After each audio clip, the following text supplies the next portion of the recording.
Hi, it's Saturday the 2nd of July 2022.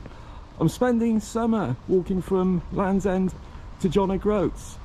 This morning I'm in Penrith in Cumbria, and I'm spending the next couple of days walking to Carlisle. So today I'm walking to a small village called Armathwaite, where I'll be staying on a campsite, and then tomorrow morning I'll be continuing to Carlisle. I'm heading up to Beacon Hill, just north of the town. I hope to get a nice view if it's going to be a sunny day today.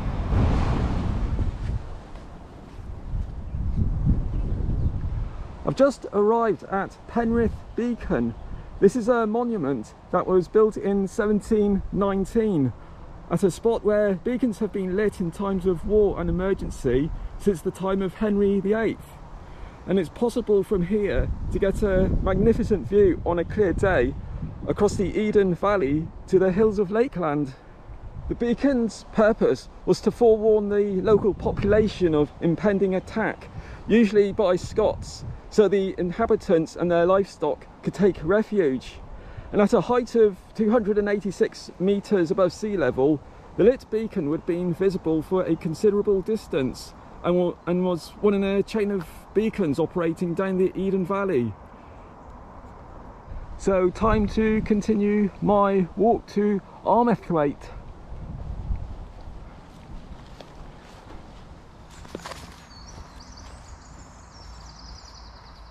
I've just phoned the campsite, and unfortunately they've got a big event on this weekend and they're full.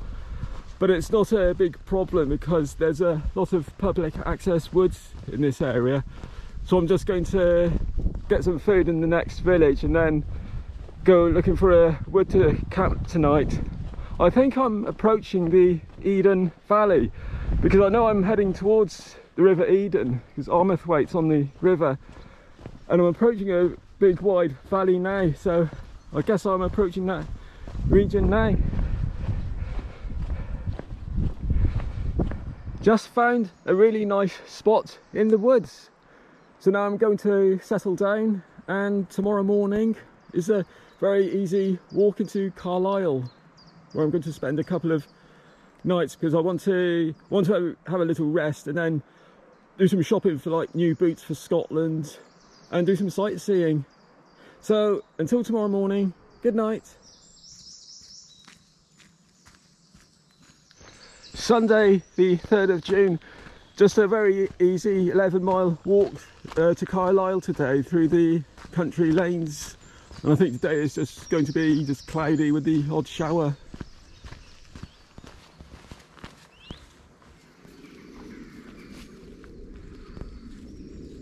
This is the River Eden flowing down to the Solway Firth. I'll be seeing the river again when I get to Carlisle.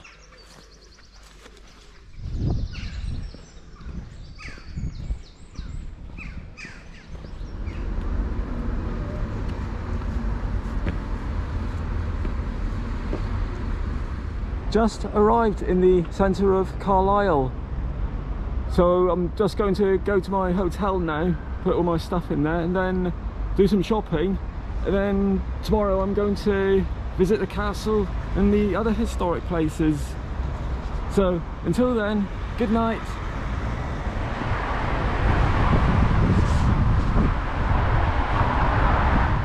Monday the 4th of July.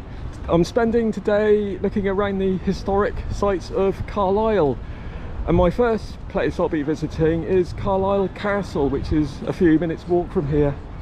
So for hundreds of years Carlisle was a Roman town, and it was of strategic importance for them because this was the very northern edge of the Roman Empire. And of course Hadrian's Wall, the course of Hadrian's Wall is very close to here. There was a ancient Britain settlement here, but then the Romans, they came here and they built the town called Lockerbie, and they built a fort. The Roman fort is just where the castle is nowadays. Unfortunately, at the moment, the castle keep is covered in scaffolding, But this is what the castle looks like, with all the scaffolding on it.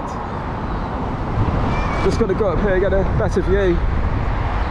So the Romans, they built a fort here in 72 AD. And then in 1093, the Normans, they built a Motte and Bailey castle here. And at that time, in 1093, what is now North Cumbria, it was part of Scotland, it was part of Cumberland. So of course this meant that there was going to be a lot of trouble in this region. And so for decades afterwards there were repeated attacks by the Scots on Carlisle. And in 1122, King Henry I ordered the castle to be stone built, made it more formidable.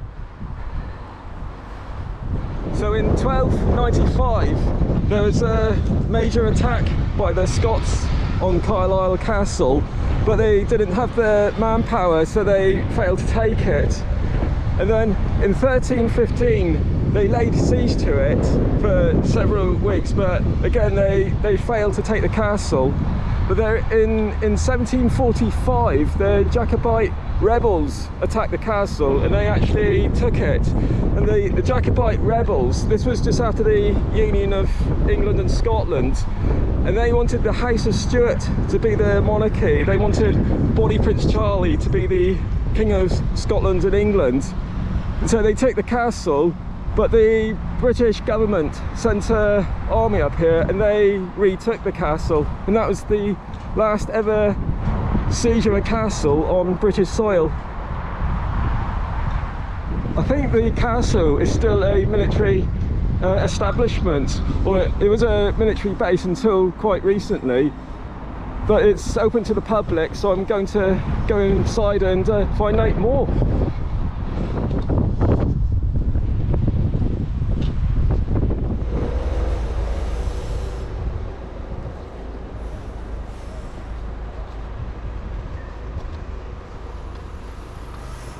I'm going to see if I can get up onto the battlements first.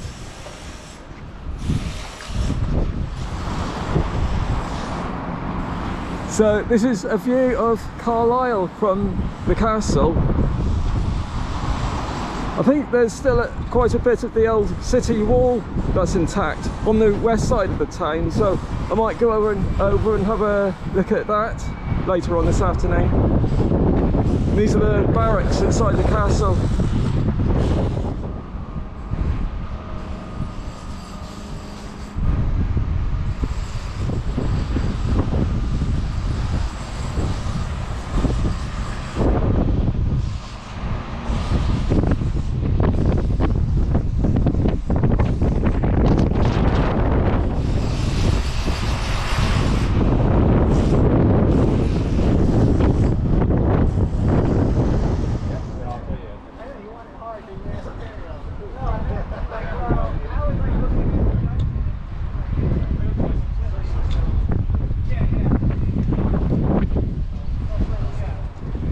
There's a military museum here, so I'm going to go over and have a look at that.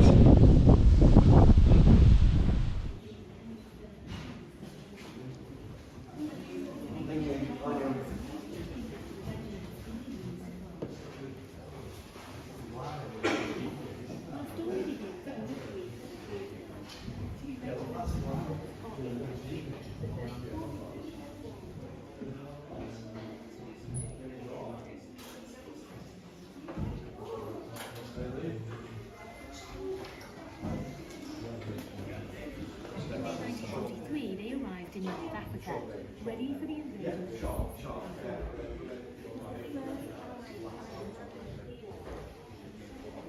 Their fair share, serving on 3 residential tours and 7 shorter tours.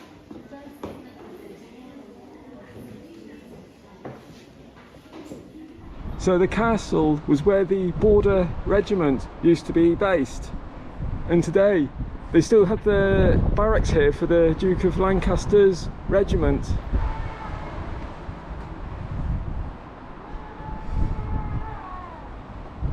I think the castle keep is still open to the public despite all the scaffolding on it at the moment, so I'm just going to go over and have a look. So on the first floor is the Great Hall.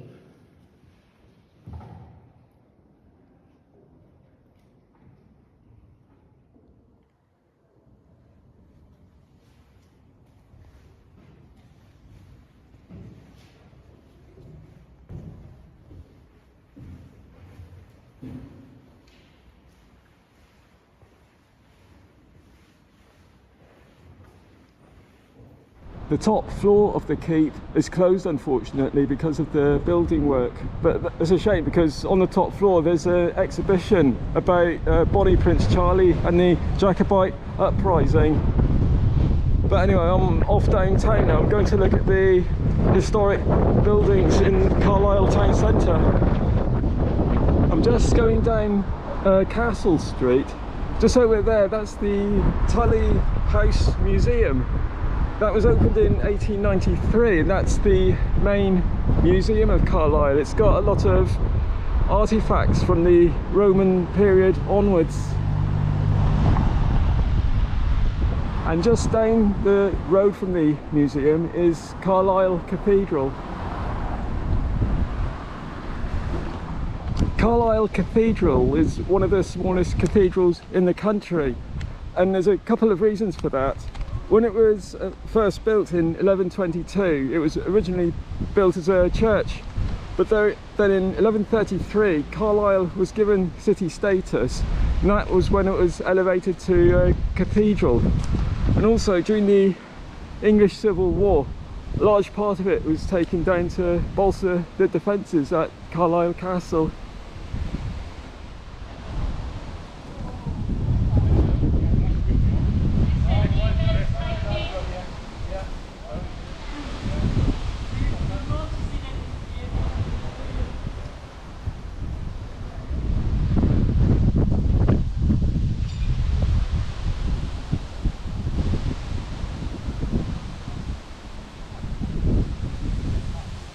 But although it's one of the smallest cathedrals in the country, this is one of the largest church windows in the country.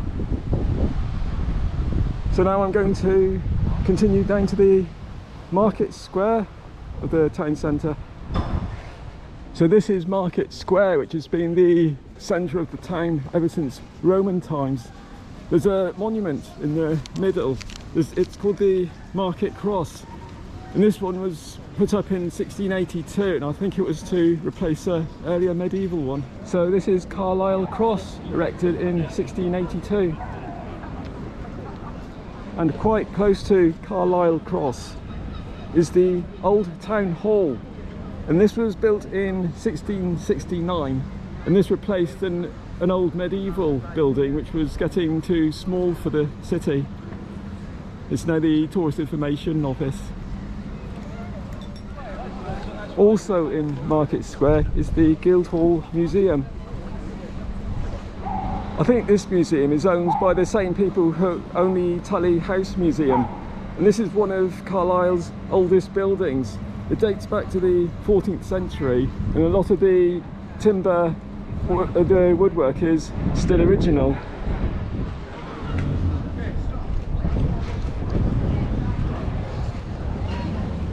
Just popping down the street now to have a look at the Citadel of Carlisle.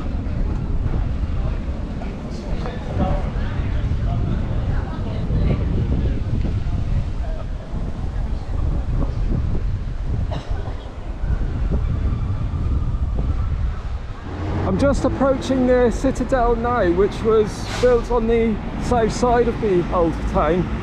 And this was a fortress which dates back to 1541. This was built under the orders of King Henry VIII. So I'm just going to go on the other side and get a better look, because it does look quite impressive looking northwards. So this would have been the defensive part of the south entrance to the town. A lot of it's been replaced since the 16th century. There's two huge towers, one on each corner, and these were rebuilt in the early 19th century.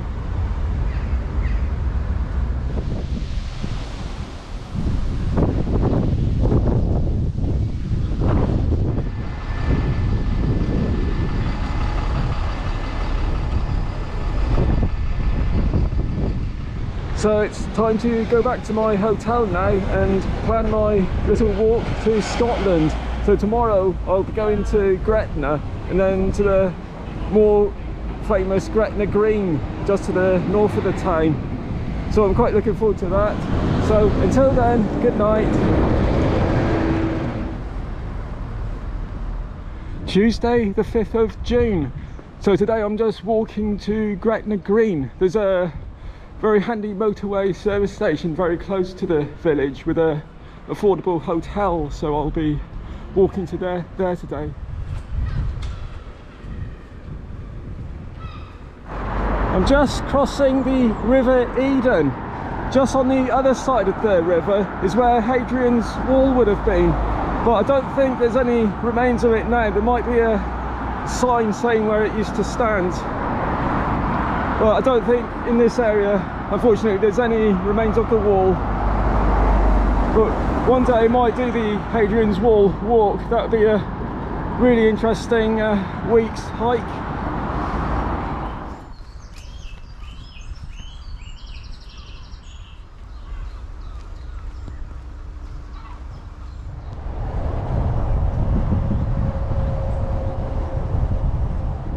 I'm quite close to the Scottish border now. I'm crossing the River Esk, and the next river is the River Sark, and that's where the border is, and that's about a mile or so away. Just approaching the River Sark, so I should be getting close to the Welcome to Scotland sign soon.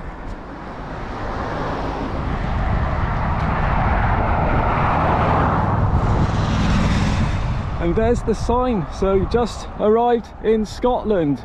So this marks the end of my North England stage, and it's the beginning of my Scottish Lowlands stage. So from here I'm going to start walking to Motherwell for the next few days. When I get to Motherwell, then I start heading to Stirling, and from Stirling I'll head to Perth. Then I'll start planning the Scottish Highlands stage.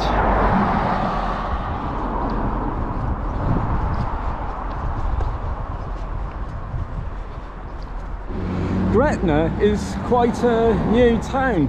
It was built during the First World War because they built a huge munitions factory here. It was actually the largest munitions factory in the world, and they needed to house about 30,000 employees. So they built a new town here for that purpose. But the Gretna Green, which is obviously the world famous marriage destination, that's just to the north of here, so I'm just going up to there now. So as everyone knows, Gretna Green is the most popular wedding venue in the UK, and the story for that goes back to 1754 and the Marriage Act, and that was a law that was brought in England and Wales, and that forbid anyone under the age of 21 from getting married without the consent of their parents. However, in Scotland, the marriage laws were much more liberal. Anyone could get married simply by declaring themselves married in front of two witnesses. So when the law in England and Wales was passed, thousands of young couples they rushed up to Scotland to get married before their parents found out and tried to stop the wedding. Back in 1754, the first building that anyone would see when they crossed over into Scotland was this blacksmith's. And so the young couples, when they travelled north to Scotland, this was the first place they would see. And so they would come in here and they would ask the blacksmith and his wife to be the witness, and so they could get married here. And I think there's an anvil inside there, and they used to, and the story is that if you touch the anvil after the wedding, then you'll have good luck forevermore. And so since 1754, thousands of people have travelled here to have the wedding. Unfortunately, I don't think there's any weddings happening this afternoon, but I guess that during the summer it must be really heavily booked up. Just going to go in and have a look around. There's a wedding just taking place now.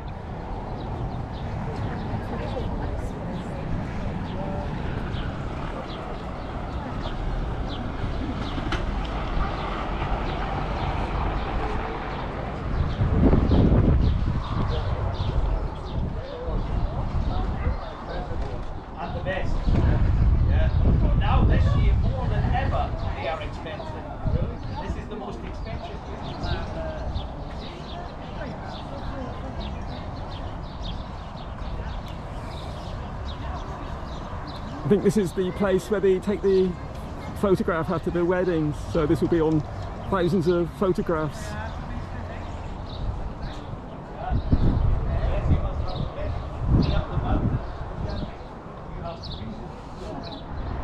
So time to head to my hotel.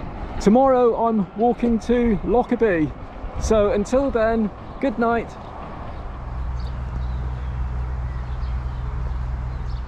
Wednesday the 6th of July. Today it's just a 15-mile walk to Lockerbie.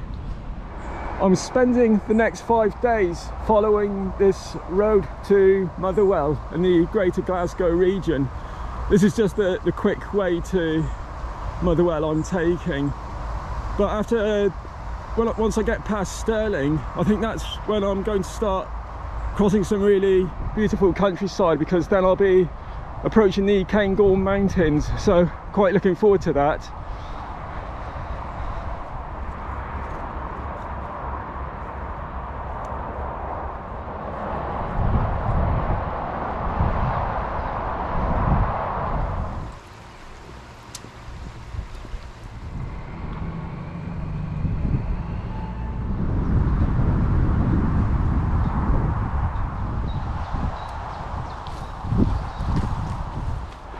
The road I'm following, it closely follows the same route as the A74M motorway, and this is the main motorway that goes from Carlisle up to Glasgow.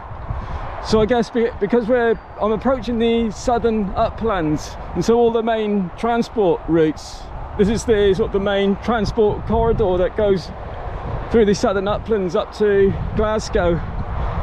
So it's a quite handy route, because this is where all the towns are, so there's lots of accommodation and shops along this route.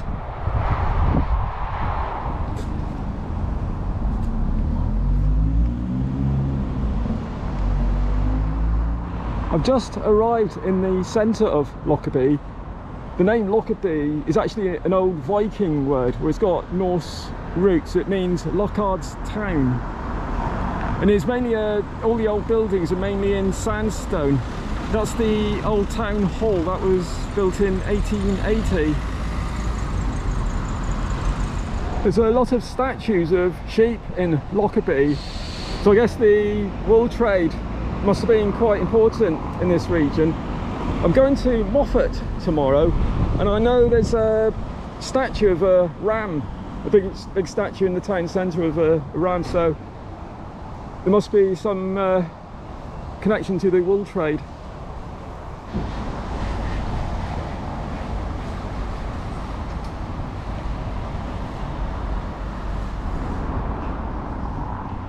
Another view of the town hall.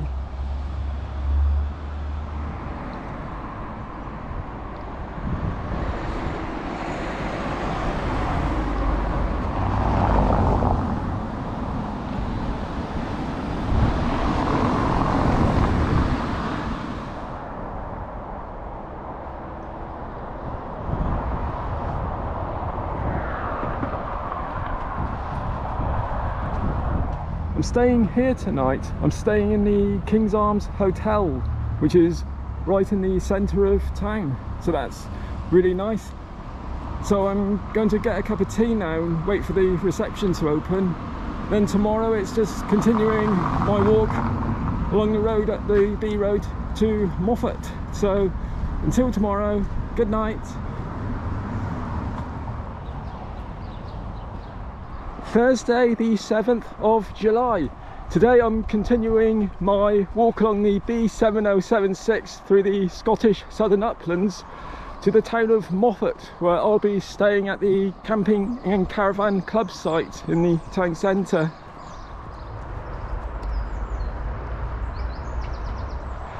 The town of Moffat has grown over the centuries because of several industries in the area.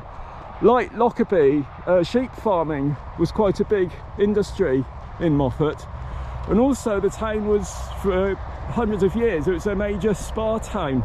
There's several wells outside the town, and in the 17th century there was a well discovered that had a high sulphur content, so it smelled a bit like rotten eggs, and people believe that this would cure a lot of ailments.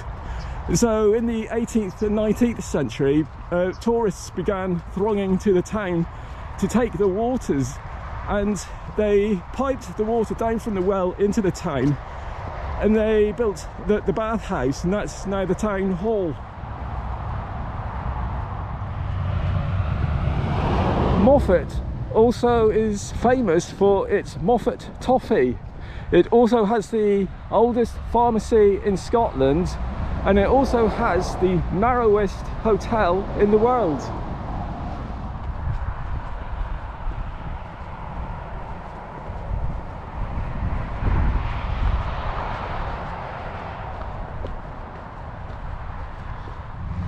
I'm about a couple of miles from Moffat now. The countryside's definitely starting to get more hilly. I think the road from Moffat to Abington, where I'm going tomorrow, that's the most scenic part of the uplands. I think the weather's going to be quite nice for the next couple of days as well, which is quite nice. Just arrived in the centre of Moffat. My campsite isn't far away, so I'm going to put my stuff over there, put the tent up, and then have a proper look around the town centre. So I'm back in the town centre. This is the Moffat Ram statue. This was erected in 1875. And there's a few more buildings of historical interest over here. The town hall is over there, so I'm just going to pop over there. This is Moffat Town Hall, and this was the bathhouse, and this was built in 1827, and this is where they piped water down from the well up in the hills. And nowadays it's financed now by the community. There's a community group who finance it and run events here. Next to it is the Annandale Arms Hotel. There's several sort of very grand hotels in the middle here, because this was a major staging post from Scotland down to England. So there's quite a few large, very nice looking hotels here.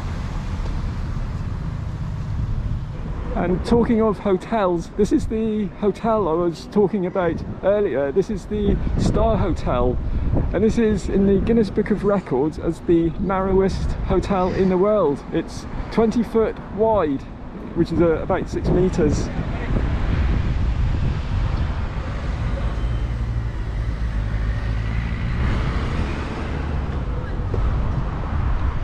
And just over there is the Moffat Toffee shop, where the famous Moffat toffee is sold. And that's the Balmoral Hotel, and that's a late 18th century coaching inn, like the Annandale Hotel.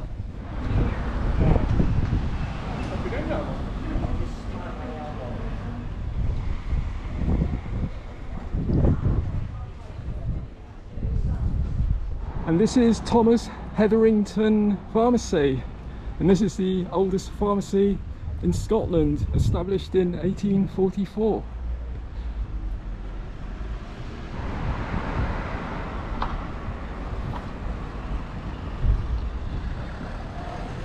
And this is the view from the other end of the high street.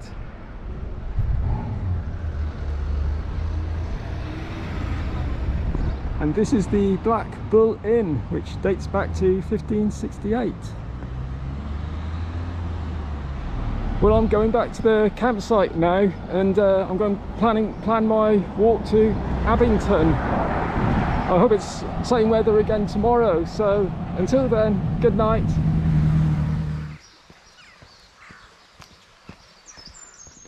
Friday the 8th of July. Today I'm continuing the walk through the southern uplands to Abington.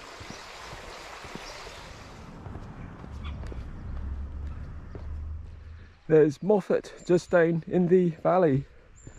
I think the weather for the next few days is going to be quite dry and warm, so should be quite a good walk up to Motherwell.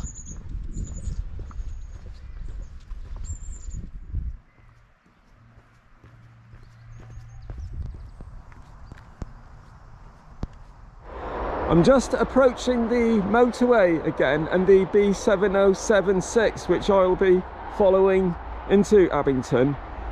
This river in the river valley, this is the Evan Water, and I think I'm following this valley for part of the way, and then at some point I'll be following the River Clyde to Abington.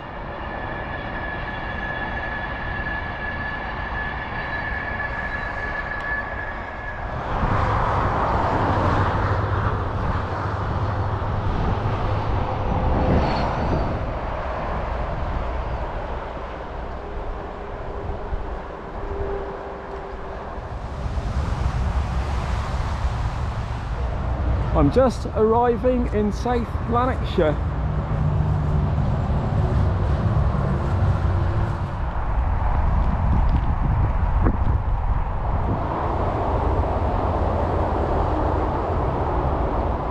I've just arrived in Abington.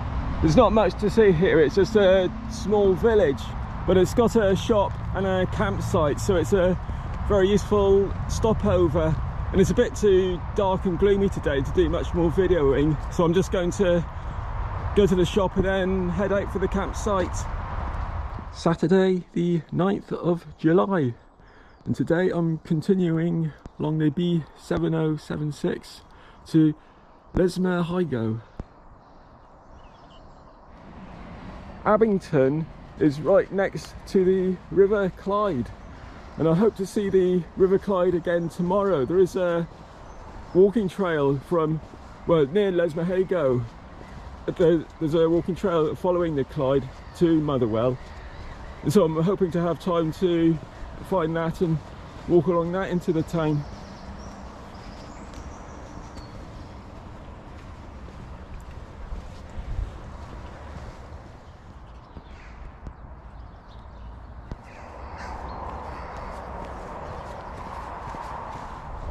It looks like I'm following the Clyde Valley Tourist Trail.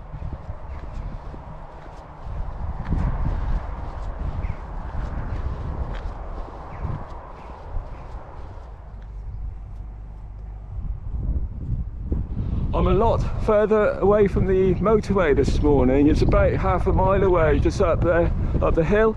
And on the other side of these trees, that's the B7078. I think I'm now following, and I'm following this very nice cycle path, so this is quite a pleasant part of the walk.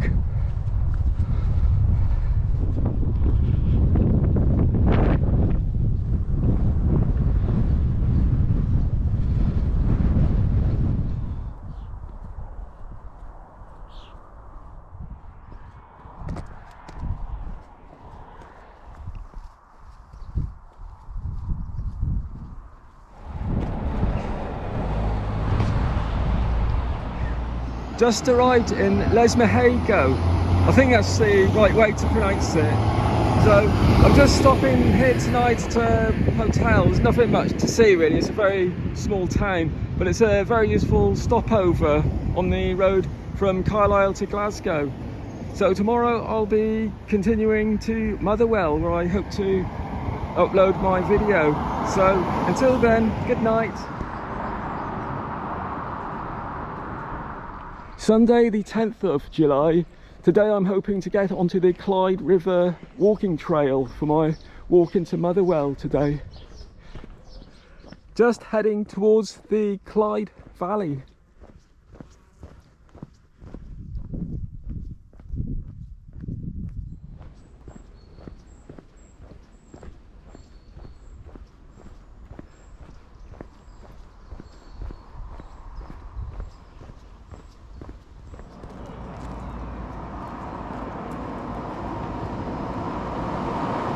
I've just arrived at Maudsley Bridge with its very impressive Gothic gatehouse. So I hope to cross the river here, and the footpath is on the other bank.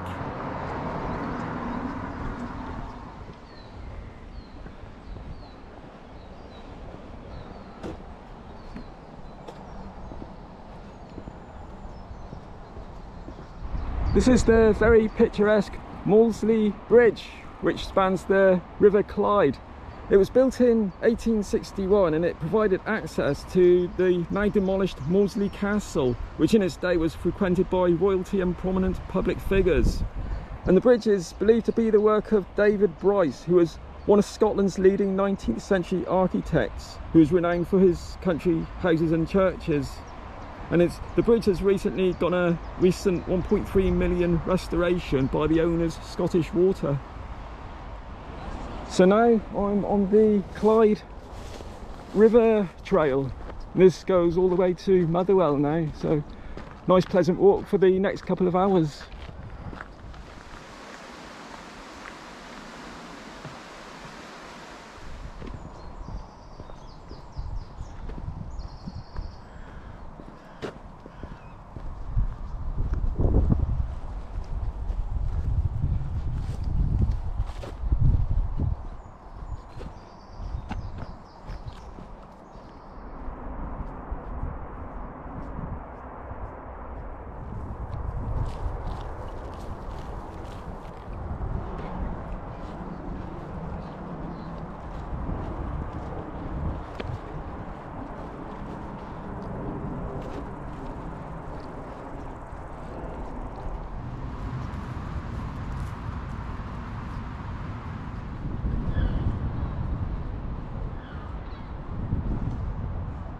I've just arrived in the centre of Motherwell. It's a Sunday afternoon, so it's quite quiet at the moment. So I'm just going to go to my hotel now. I'm thinking of going to Glasgow tomorrow because I want to get some hiking odds and ends for the rest of my walk. So I might go in and have a look at George Square and the Cathedral and any other historic buildings. So I'm going to upload this video now and start my new video tomorrow. So thank you very much for watching, and I hope to upload another video soon. Bye.